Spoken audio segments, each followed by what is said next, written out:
Alhamdulillah, assalatu wassalamu ala rasulillah Muhammad ibni Abdillah.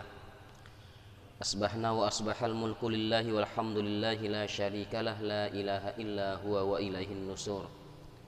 Asbahna ala fitratil islam wa kalimatil ikhlas wa ala din nabiyyina Muhammadin sallallahu alaihi wasallam wa ala millati abina Ibrahim hanifan musliman wa ma ana minal musyrikin. Hadirin jamaah salat subuh yang berbahagia dan dirahmati oleh Allah Subhanahu wa taala. Alhamdulillah, kita berada di tempat ini, tempat yang paling dicintai oleh Rasulullah sallallahu alaihi wasallam. Ahabbul makan ilallahi masajiduhu, tempat yang paling dicintai oleh Allah Subhanahu wa taala adalah rumah-rumahnya atau masjid-masjidnya. Kemudian dalam tafsir Ibnu Katsir dikatakan, al-masajid buyutullah fil ardi fahaqqun 'alallahi ikrama man zarahu fihi. Masjid adalah rumah-rumah Allah di muka bumi, dan hak bagi Allah memuliakan siapapun yang masuk ke dalam rumahnya. Dan alhamdulillah, saat ini kita juga dilaporkan oleh malaikat malam yang sedang naik ke langit, yang pada saat ini juga ditanya oleh Allah Subhanahu wa taala, kaifa taraktum ibadi, apa yang dilakukan hamba-hambaku ketika engkau tinggalkan? Maka malaikat-malaikat ini menjawab, taraknahum wa hum yusallun, kami tinggalkan mereka salat ya Allah, wa atainahum, dan saat aku datangi mereka di waktu asar mereka juga salat. Maka benarlah firman Allah Subhanahu wa taala, inna qur'anal fajri kana mashhuda, sesungguhnya salat subuh atau Quran fajar itu disaksikan oleh malaikat Allah Subhanahu wa taala. Dan mudah-mudahan perjalanan kita dari rumah ke tempat ini juga nanti menyebabkan Allah memberikan kepada kita pelita terang, sinar yang gemerlapan terang benderang nanti pada padang mahsyar, pada saat tidak ada cahaya kecuali cahaya Allah Subhanahu wa taala, sebagaimana sabda Rasulullah sallallahu alaihi wasallam, basyiru al-masya'in fi dhulmatin minal laili bin nurit tam yaumal qiyamah. Wahai Muhammad, kabarkan kepada umatmu bahwasanya di antara mereka yang berjalan di waktu malam menuju masjid, maka kelak aku akan berikan cahaya terang pada hari kiamat, yang pada waktu itu tidak ada cahaya kecuali cahaya Allah, tidak ada perlindungan kecuali perlindungan Allah Subhanahu wa taala. Dan yang ketiga adalah man shallas subha fi jama'atin faka'annama shallal laila kullah, siapa yang salat subuh berjamaah di masjid, maka seakan-akan dia telah melaksanakan salat semalam suntuk. Hadirin rahimakumullah, mudah-mudahan sedikitnya 3 keutamaan tersebut Allah berikan kepada kita pada saat ini, dan akan kita rasakan pertolongan keutamaan itu nanti ketika kita bertemu dengan Allah Subhanahu wa taala. Hadirin rahimakumullah, dan yang terakhir adalah al malaikatu tusallu ala ahadikum, al malaikatu tusalli ala ahadikum madama fi musallahu alladhi shalla fihi ma lam yuhdits. Malaikat khusus, bukan malaikat Jibril, bukan pula Mikail, bukan pula Israfil, bukan pula malaikat Mungkar, malaikat Nakir, juga bukan malaikat yang tadi mendatangi kita dan sekarang menghadap Allah Subhanahu wa taala, bukan pula malaikat yang berdoa di waktu pagi untuk orang-orang yang bersedekah, namun malaikat khusus yang ditugaskan oleh Allah untuk bersolawat kepada orang-orang khusus. Al-malaikatu, malaikat, tusalli ala ahadikum, bersalawat atas kalian, madama fi musallahu alladhi shalla fih, ketika kalian tetap duduk di tempat kalian salat dengan syarat malam yuhdits, tidak berhadas. Ketika di antara kita ada yang berhadas, segera ambil air wudhu, kemudian duduk di tempat yang sama, maka salawat malaikat terus terlantun untuk kita. Bagaimana salawat malaikat tersebut? Rasulullah Shallallahu Alaihi Wasallam menjelaskan, Allahumma gfirlahu, ya Allah ampuni dia, Allahumma rahamhu, ya Allah sayangi dia. Luar biasa. Orang yang disalawati malaikat lapang dadanya untuk melaksanakan perintah-perintah Allah Subhanahu wa taala. Orang yang jarang disalawati malaikat berat melaksanakan perintah Allah, bahkan sangat-sangat ringan menerjang larangan-larangan Allah Subhanahu wa taala. Hadirin rahimakumullah, sebentar lagi kita akan masuk satu bulan yang mulia, yaitu bulan Dzulhijjah. Dzu artinya pemilik, Hijjah artinya haji. Jadi kalau kita artikan, Dzulhijjah adalah bulan yang memiliki haji. Artinya apa? Pada bulan itu dilaksanakan ibadah haji. Hadirin rahimakumullah, Allah Subhanahu wa taala terkait dengan bulan Dzulhijjah ini berfirman dalam Al-Qur'an, a'udzubillahi minasyaitonir rajim. Inna iddatash syuhuri 'indallahi 12 syahra fi kitabillahi yawma khalaqas samawati wal ard minha arba'atun hurum dzalikad dinul qayyim fala tadhlimu fihinna anfusakum wa qatilul musyrikina kaffah kama yuqatilunakum kaffah wa'lamu annallaha ma'al muttaqin. Inna iddatash syuhur 'indallahi 12 syahran fi kitabillah. Sesungguhnya jumlah bulan di sisi Allah yang telah ditulis dalam Lauhul Mahfuz itu ada 12 bulan. Jadi pembagian 12 bulan ini dari mulai semenjak kapan? Dari kapan? Yauma khalaqas samawati wal ard. Ketika Allah ciptakan langit bumi, maka pada waktu itu sudah ditentukan bahwasanya jumlah bulan ini ada 12 bulan. Minha arba'atun hurum. Di antara 12 bulan itu ada arba'ah, ada 4 bulan hurum yang dimuliakan oleh Allah Subhanahu wa taala, atau disebut bulan-bulan haram, bulan-bulan yang dimuliakan oleh Allah Subhanahu wa taala. Dzalikad dinul qayyim, itulah agama yang benar. Fala tazlimu fihinna anfusakum. Ini ada penekanan khusus pada 4 bulan-bulan mulia itu. Fala tazlimu, jangan sampai kalian menzalimi diri kalian sendiri fihinna, di dalam 4 bulan-bulan tersebut. Hadirin rahimakumullah. Jadi ayat ini menjelaskan kepada kita bahwasanya jumlah bulan ada 12, dan di antara 12 bulan itu ada 4 bulan mulia. Jangan engkau zalimi diri kalian sendiri. Hadirin rahimakumullah. Kemudian Rasulullah Shallallahu Alaihi Wasallam bersabda sebuah hadis yang diriwayatkan oleh Imam Bukhari. Imam Bukhari ini adalah salah satu pengikut atau salah satu murid dari muridnya Imam Asy-Syafi'i. Kalulah Imam Syafi'i lahir tahun 150 Hijriah, Imam Bukhari ini lahir tahun 196 Hijriah. Kemudian 4 tahun kemudian tahun 204 Imam Asy-Syafi'i meninggal. Jadi ketika Imam Syafi'i meninggal, Imam Bukhari baru berusia 8 tahun. Imam Bukhari tidak bertemu dengan Imam Syafi'i, akan tetapi Imam Bukhari bertemu dengan murid-murid Imam Asy-Syafi'i. Agar supaya ilmunya, kemudian hadis-hadisnya ini bisa diterima dengan baik, dan bahkan nanti akhirnya hadis-hadis Bukhari ini menjadi hadis yang tersahih di antara kitab-kitab hadis yang lain. Maka dia tidak tidak main-main, tidak sembarangan memilih guru-guru, dan salah satu guru adalah murid Imam Syafi'i itu sendiri. Hadirin rahimakumullah, hadis ini diriwayatkan oleh Imam Al-Bukhari.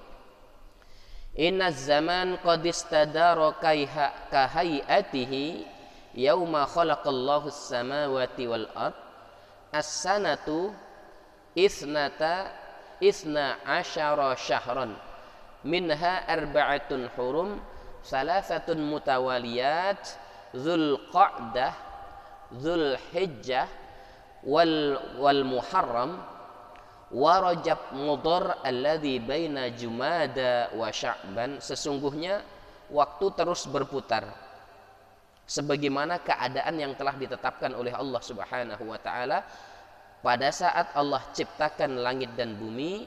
As-sanatu itsna asyara syahran. As-sanah dalam setahun itu ada 12 bulan. Dan di antara 12 bulan ada 4 bulan mulia, 3 bulan berturut-turut. Salah satu mutawaliyat, 3 bulan berturut-turut, yaitu yang pertama Dzulqa'dah, yang kedua Dzulhijjah, dan yang ketiga Muharram. Kemudian yang keempat Rajab terjepit antara Jumadas Tsani dengan Sya'ban. Nah, terjadi kesalahpahaman. Kesalahpahaman dalam memaknai bulan Dzulqa'dah di masyarakat. Barusan ada pertanyaan yang menanyakan tentang pernikahan di bulan Dzulqa'dah. Nah, ada di antara umat Islam ini yang anti melakukan kebaikan-kebaikan. Salah satunya adalah pernikahan di bulan Dzulqa'dah dengan alasan bulan terjepit yang nantinya akan menjadikan hidupnya sempit, hartanya juga sedikit. Yang jelas kesengsaraan akan menghiasi kehidupannya. Ini justru terbalik dengan apa yang disampaikan oleh Rasulullah Sallallahu Alaihi Wasallam dalam hadis tadi. Justru bulan Dzulqa'dah itu adalah salah satu bulan yang dimuliakan oleh Allah Subhanahu Wa Taala, dan amal soleh yang dilakukan pada bulan Dzulqa'dah itu berpahala berlipat. Sebaliknya tadi disebutkan dalam ayat fala tadzlimu anfusakum, jangan engkau aniaya dirimu sendiri, berarti perbuatan jahat, perbuatan mungkar, kesalahan-kesalahan dan dosa yang dilakukan pada 4 bulan yang dimuliakan itu juga azabnya berlipat. Hadirin rahimakumullah, dan pernikahan itu adalah salah satu amal yang baik di mata Allah Subhanahu wa taala. Oleh karena itu pernikahan yang dilakukan pada bulan Dzulqa'dah tentunya akan mendapatkan pahala yang lebih banyak dibanding dilakukan di 8 bulan selain 4 bulan yang mulia tadi. Hadirin rahimakumullah, kemudian ada beberapa keutamaan yang dilakukan oleh seorang muslim pada bulan Dzulhijjah, terutama sekali 10 hari pertama, yaitu tanggal 1 mulai hari Senin nanti, tanggal 1, tanggal 2 sampai tanggal 10 Dzulhijjah. Hadirin rahimakumullah, keutamaan yang pertama yang ini sedang terkendala, yaitu pelaksanaan ibadah haji. Melaksanakan ibadah haji dan umrah, al-umratu ilal umrati kafaratun lima bainahuma, dari umrah yang satu ke umrah yang berikutnya adalah penebus dosa. Ini dalil yang mengatakan bahwasanya umrah itu bisa lebih dari 1 kali. Dari 1 umrah ke umrah berikutnya itu adalah kafarat, penghapus dosa. Oleh karena itu ada kawan-kawan yang memiliki kelapangan dia berumrah beberapa kali. Walaupun sebetulnya nanti ada juga yang lebih mengutamakan daripada digunakan untuk umrah berkali-kali, lebih baik digunakan untuk mengentaskan kemiskinan diantaranya, memerangi buta agama diantaranya. Hadirin rahimakumullah, itu perbedaan pendapat, silahkan. Kemudian wal hajju al mabrur, haji yang diterima atau haji mabrur, laisa lahu jaza ilal jannah, tidak ada balasan kecuali surga. Jadi balasan haji mabrur adalah surga. Hadirin rahimakumullah, kemudian keutamaan yang nomor 2 yaitu puasa selama hari-hari tersebut. Dari hari pertama sampai hari ke-10 itu disunahkan berpuasa. Akan tetapi pada hari ke-10 puasanya sebentar, dari fajar sampai lepas sholat hari raya Idul Adha. Ini puasa yang terpendek yang kita lakukan. 9 hari dari fajar sampai maghrib, yang 1 hari dari fajar sampai lepas sholat Idul Adha. Jadi di 10 hari tersebut, tanggal 1 sampai tanggal 10 disunahkan dalam syariat kita ini berpuasa, dan terutama sekali puasa hari Arafah, di mana umat Islam melaksanakan wukuf di padang Arafah. Mereka mempersiapkan makan dari kemarin, minum dari kemarin, yaitu dari malam ke-8. Pada malam ke-8 itu ada kata-kata yang sering kita dengarkan, yaitu tarwiyah. Tarwiyah ini ada beberapa makna. Yang pertama, rawa tarwiyatan, artinya para jamaah haji itu bersiap-siap untuk membekali diri dengan air minum, yaitu rawa, mencari, mengambil, mempersiapkan air minum yang akan ia gunakan untuk menghilangkan haus, dahaga, untuk menyetabilkan kesehatan besok ketika wukuf di padang Arafah. Ada yang mengartikan juga tarwiyah itu adalah di mana Nabi Ibrahim alaihissalam bermimpi bahwasanya Allah Subhanahu wa taala perintahkan dia untuk menyembelih anaknya itu pada malam ke-8. Kemudian bagaimana hukum puasa pada hari ke-8 ini? Ya silahkan saja. Hukumnya sama dengan berpuasa dari tanggal 1 sampai tanggal 9. Jadi kalau kita tidak sanggup berpuasa dari tanggal 1 sampai tanggal 10, maka minimal kita berpuasa pada tanggal 9 saja, yaitu pada saat Arafah. Kalau nggak sanggup 9, ya 8. Nggak sanggup 8, ya minimal 1, yaitu Arafah tadi. Sanggup 2, Arafah dengan tarwiyah. Sanggup 5, hitung saja, pilih saja waktunya. Sanggup 10, alhamdulillah. Jadi ketika ada orang puasa hari tarwiyah itu ya nggak bisa disalahkan. Karena apa? Memang ada dalilnya yang dhaif, yaitu hari tarwiyah. Tapi di sana ada yang sahih tadi, yaitu berpuasa di 10 hari pertama bulan Dzulhijjah. Rasulullah SAW bersabda, as-saumu li wa ana ajzu bihi, innahu taraka syahwatahu wa ta'amahu wa syarabahu min ajli. Puasa ini untukku dan hanya aku yang membalas. Mengapa? Karena dia meninggalkan syahwatnya, meninggalkan makannya, meninggalkan minumnya hanya untuk diriku.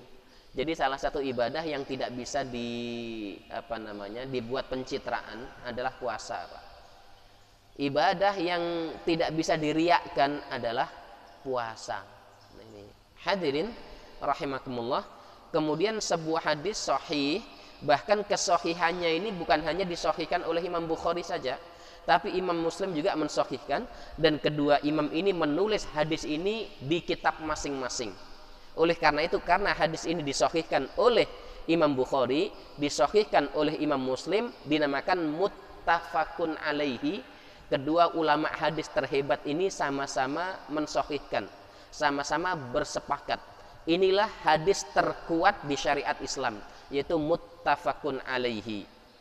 Hadis yang nomor 2 yang setelah muttafaqun alaihi, yang menempati urutan kedua adalah yang diriwayatkan oleh Imam Bukhari saja. Kemudian yang menempati urutan ketiga, hadis yang diriwayatkan oleh Imam Muslim saja.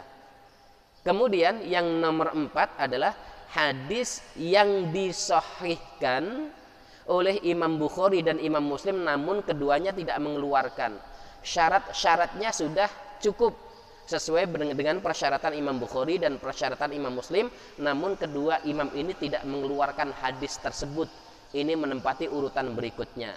Kemudian yang berikutnya lagi hadis yang yang syaratnya memenuhi ketentuan Imam Bukhari, itu yang nomor 5. Kemudian yang nomor 6, hadis yang syarat-syaratnya memenuhi persyaratan Imam Muslim namun tidak mengeluarkan.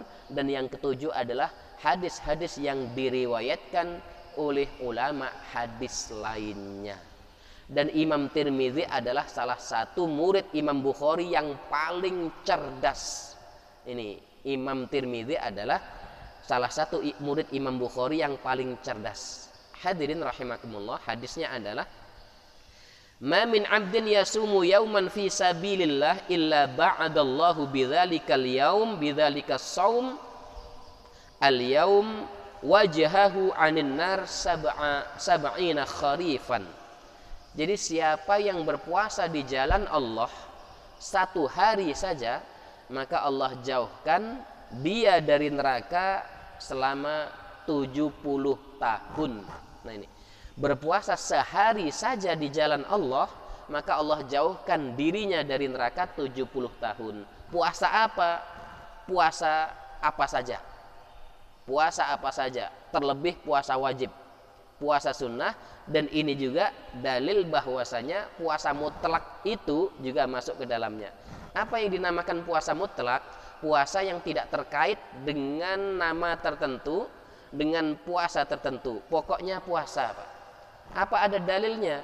Apakah ada contohnya? Para ulama telah menjelaskan ini dalam sebuah hadis, yaitu Rasulullah pernah suatu pagi bertanya kepada istrinya, yaitu Aisyah, "Ya Aisyah, pagi ini kita mau sarapan apa?" Kata Rasul, "Pagi ini kita sarapan apa?" Aisyah menjawab, "Ya Rasul, tidak ada makanan untuk kita jadikan sarapan." Lantas Rasul berkata, "Kalau gitu saya puasa." Kalau gitu saya puasa. Ini tidak terkait dengan hari. Jadi hari apa saja. Boleh hari Senin, boleh hari Jumat, boleh hari Kamis. Nah, alasannya pun tidak harus berniat dari malam. Ketika kita tidak mendapatkan makanan di waktu pagi jam 7 misalnya, kemudian kita akan berpuasa seperti puasanya Rasul, ini termasuk puasa yang tadi dimaksudkan. Yang tidak boleh hanya pada hari-hari terlarang, yaitu 1 Syawal, 10 Zulhijjah, 11, 12, dan 13 Zulhijjah. Inilah waktu terlarang berpuasa. Hadirin rahimakumullah.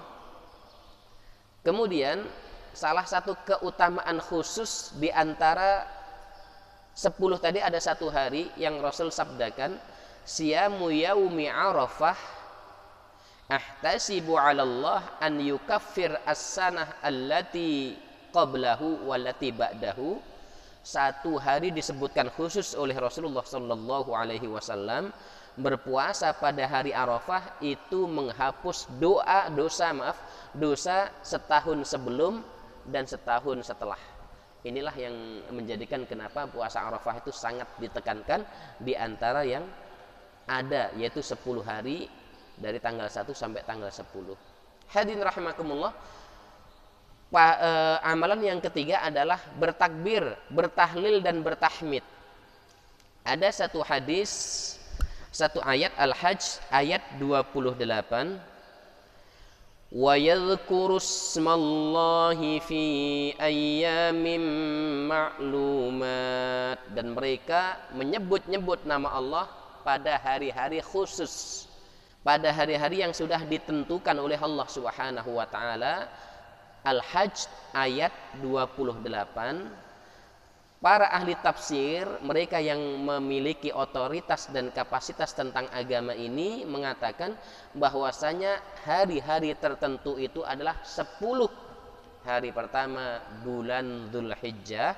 Kemudian Imam Ahmad bin Hambal, yang beliau bukan hanya ulama hadis namun ulama fikih, yang fikih Imam Hambali ini diterapkan di Saudi Arabia semenjak tahun 1936 Masehi lalu.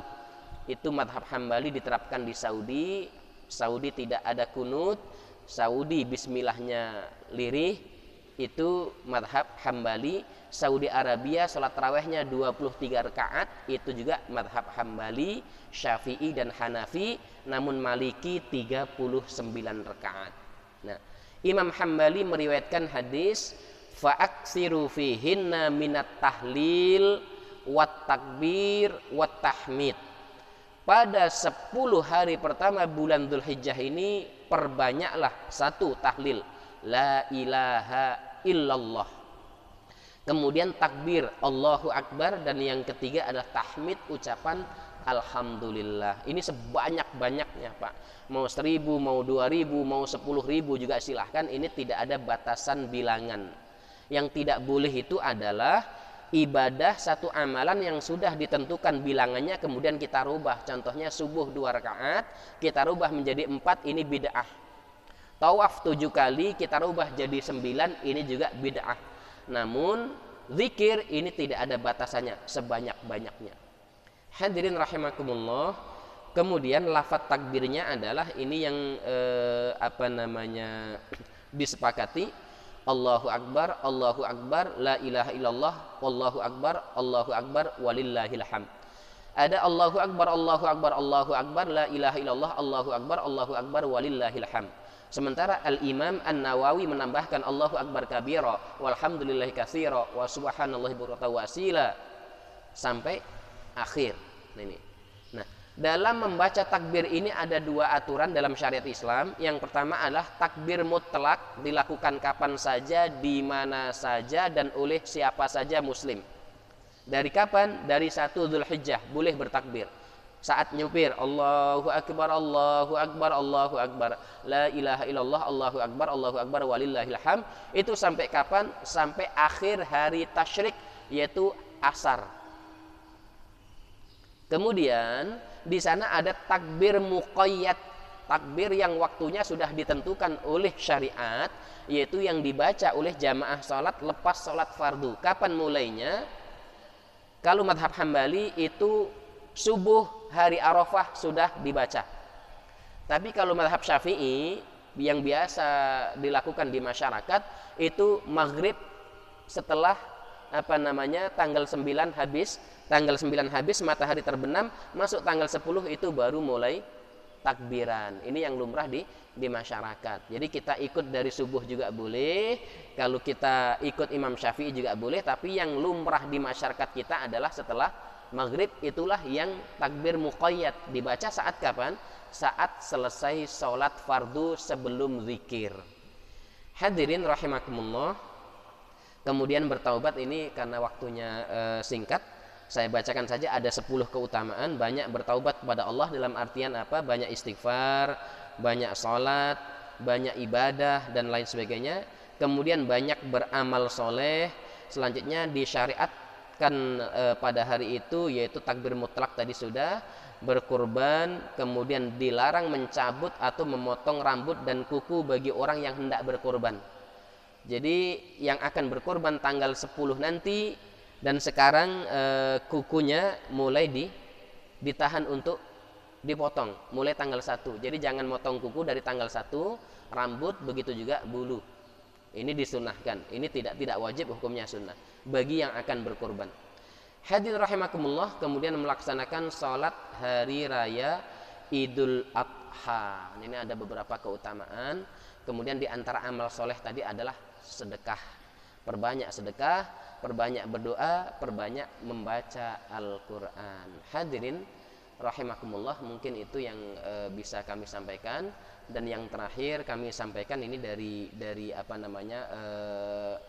rencana dan sekarang sedang kami lakukan. Kami sedang membangun 3 lokal untuk masyarakat yang kurang mampu. Jadi bangunan gratis, dan itu tempatnya di Ujung Prabu Muleh, Pak. Ujung Prabu Muleh, Tower Jungai, seberang kirinya itu ada Yayasan Harmoni Insan Kamil. Kami sedang membangun 3 lokal belajar dan akan mengatap. Alhamdulillah uang atapnya sudah ada, tinggal lantai dan sekat, karena ruang itu akan dijadikan ruang pertemuan juga. Jadi kita gunakan rolling door gitu.